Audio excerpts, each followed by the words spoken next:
Now at 5, weather impact alert. The threat of severe weather returns tonight. I'll have the timeline in your forecast.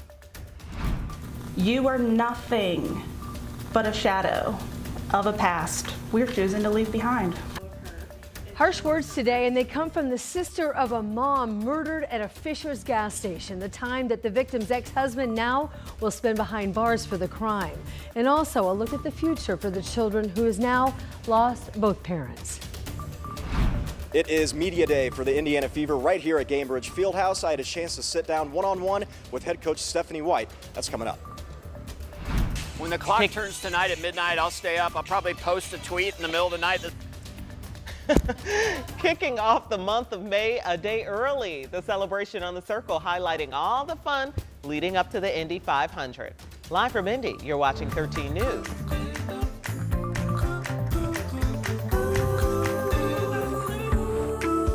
Tonight now at 5 o'clock, we are tracking this, the impact of another storm system that could bring some severe weather to central Indiana. And we're talking storms and even some possible rotation. Angela has been looking into this from the Weather Center tonight. So what are you seeing right now, Angela? Well, we're already starting to see a few storms pop up in the southwestern part of the state, and we anticipate that this is just the beginning of what's going to be a busy evening for us in terms of that threat of severe weather. Can't rule out rotation.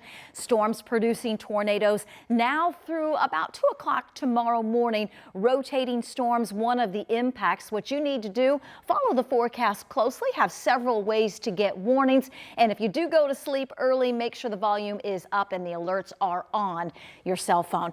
We are relatively quiet locally, but all eyes on what's developing in this highlighted area here, and we do have a couple of storms beginning to take shape, still well southwest of Bloomington, but again, we anticipate this is just the beginning. In terms of that severe threat within the last 24 hours, this was upgraded to a 2 on our scale of 1 to 5 from areas like Martinsville, Bloomington, Bedford into Terre Haute. This is where we have that slightly higher probability of tornadoes in that risk area. In terms of the timeline, we expect these storms to continue to expand in coverage and intensity between now and midnight. We go under the threat of severe weather again tomorrow. Lots to cover in the full forecast. All right, thank you so much, Angela. And you can stay up to date on this weather alert impact tonight on WTHR Plus. That's our streaming service, and you can use it also to follow Doppler 13 radar, stream in-depth forecasts, and watch our extended weather coverage. All you have to do to see it is to download it on your TV and stream. It is free. Other news now, an Anderson man today we learned will likely spend the rest of his life in prison for stalking and killing his ex-wife at a gas station in Fishers. Rich Nye had his camera in the courtroom at the sentencing this afternoon for powerful testimony from the victim's family, delivered straight to the man who killed Kayla Farmer. Joshua Farmer's plea deal called for an 80-year sentence, and that's exactly what he got for ambushing Kayla Farmer when she stopped at a gas pump at the Speedway at 116th Street and Allisonville Road in June 2023. Farmer shot Kayla as she sat in her car. An autopsy found more than 15 gunshot wounds on her body. No sentence will ever bring her back or erase the pain we live with every single day. But a just sentence can help us begin to heal. It can allow us to finally take a step forward, knowing that the person responsible has been held accountable. Joshua and Kayla had 3 boys together. Now her children will live with the reality that their father killed her mother. That will be the defining truth of their lives. Their story will forever start with tragedy that they did not choose and didn't deserve. Kayla's sister Alicia has adopted Kayla's 3 children. And Alicia told Joshua quite clearly in the courtroom that he is no longer their father. This is the last time you will be acknowledged by me or by anyone in our family. Once this hearing is over, you will be erased from our lives. You have no children. You have no legacy. The boys you once knew do not speak your name, and they never will. The sentence combines the murder case with an incident a month earlier when Joshua punched and choked Kayla and put a gun to her head in front of at least one of their children. There was a no contact order in place when he killed Kayla. With Kayla's family and friends filling the courtroom, Joshua offered no apology. I don't have anything to say. Joshua will be in his 90s before he can be released from prison. In Hamilton County, Rich Knight, 13 News. And the Hamilton County prosecutor originally planned to seek the death penalty in this case, then life without parole. But the plea agreement was reached to bring a quicker, more permanent solution and share the family the pain of a trial.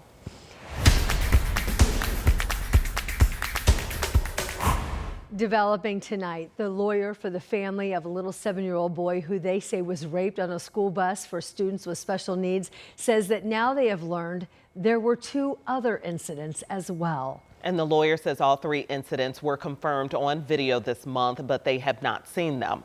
So the second grader, who is nonverbal and autistic, has actually attends a school in Jennings County. And this video shows buses leaving the school. We don't know exactly what the child's school bus number is. The child's family say that these assaults happened when the 7-year-old was seated next to a 15-year-old boy on the bus. The attorney tells us the school contacted the family first to make them aware of an incident that they were investigating and then confirming it when they saw it on video. The family is devastated. They want answers. They have lots of questions still that remain unanswered, and they want to bring awareness to this so that this does not happen to another child, not only in Jennings County, but throughout the state. The lawyer says they don't know if there are any other incidents beyond the 3 that they've confirmed so far. Right now, that 15-year-old suspect now is in juvenile custody and accused of rape. Tonight, one person is recovering from minor injuries after a shooting at the Jackson County Public Library in Seymour. Well, the Seymour Police Department says 911 dispatchers got a call around noon about an active shooter at the library. Officers then responded to the scene, where they say they quickly took the shooter into custody. A Marion County judge will sentence a young man in June after a jury convicted him in the murder of a 15-year-old boy. 19-year-old Wardell Wright was one of 3 people charged in connection with that deadly shooting. A Marion County jury found him guilty this week following a 1-day trial on 2 counts of murder and 1 count of robbery resulting in serious bodily injury. 15-year-old Jeremiah Lewis died in that shooting that occurred in June of 2023. It happened near West 21st Street and North Girls School Road on the west side of Indianapolis.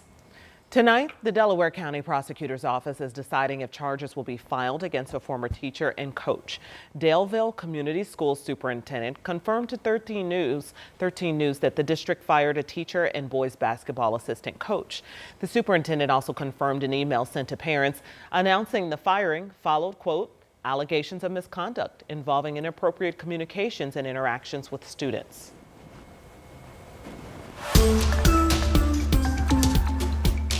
Tonight we're hearing from Indiana Governor Mike Braun for the very first time since that controversial comment was made by the Indiana Lieutenant Governor Micah Beckwith. So Beckwith posted a video online last Friday in response to a Senate bill aimed to limit diversity, equity, and inclusion initiatives in government.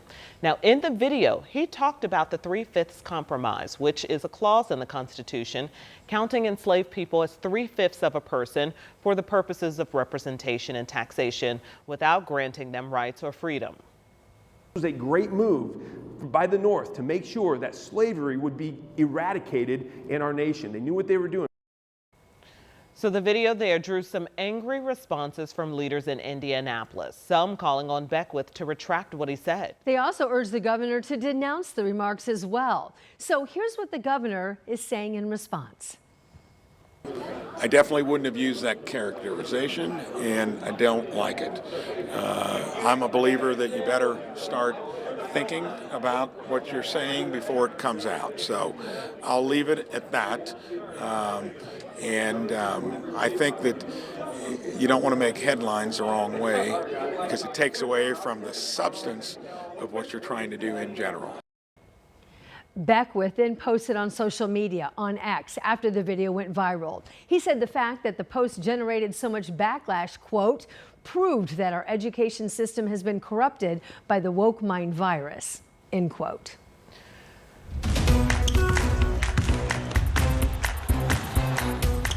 Well, the season for the Indiana Fever is quickly approaching with preseason games getting underway this weekend. And that's why the team held its annual media day at Gainbridge Fieldhouse this morning. A big day with a totally revamped roster and a new coaching staff for this season. So the Fever brought back Stephanie White to be the one who leads the charge. It's her second stint as the franchise's head coach, and she's been earning a lot of respect from her team since taking over last November. The players are excited to have her in charge. It's dope to have a basketball mind that once done it. Not that other coaches have it, but I think that it's a different respect for it because she's actually literally been through it here at this franchise. And so it's a different appreciation for the winning that she's done in Connecticut. And so for her to come and take the time for me and Kaylin, AB and all our young ones, we appreciate it. And we our goal is not to let her down. That's a good leader there. Yeah, you don't want to let your leader down. All right, Stephanie White certainly knows what it takes to win. She won a title with the Fever as an assistant back in 2012. Yeah, she's been very successful throughout her career. She also helped lead the Connecticut Sun to back-to-back semifinal appearances as well. Our Eli Gain today had a chance to exclusively sit down and have a chat with Coach White today. And she says she's just excited as anyone to return now to the Fever organization. What was it like when you were approached about this job opportunity? What was going through your mind? I mean, I think for me, it was a little bit surreal, the opportunity to come back home. And, I didn't think that was going to happen. I thought I'd finish my career somewhere else. And so a little bit surreal, but more than anything, just excitement. There's a comfort zone for me here in Indiana. This franchise is really a part of my DNA, from a player to assistant coach to head coach, and to be able to come back at this moment in the franchise's history and at this moment in women's basketball history means a lot to me. You put in all the work over the last few months, getting the roster put together, training camp, the off-season workouts. The season is here now. I can imagine you're pretty amped that it's here. Yeah, of course. I mean, all excited, ready to go. We know that it's one step at a time, one day at a time. But this is a group that works incredibly hard.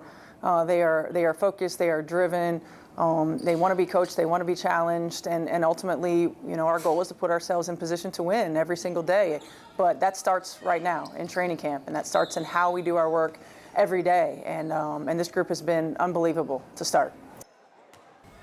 That's so great to hear from her. Exciting to have someone of her caliber here with our high caliber players as well. And WTHR, as you can imagine, is proud once again to be your local TV home of the Indiana Fever. You can watch 18 of their games this season right here on Channel 13, as well as over on our sister station, MeTV. That is Channel 13.3. Yes, you can scan the QR code that you see right there on your screen. That way you can check out the schedule on WTHR.com/Fever. And what a time it is to be a WNBA fan and a Fever fan.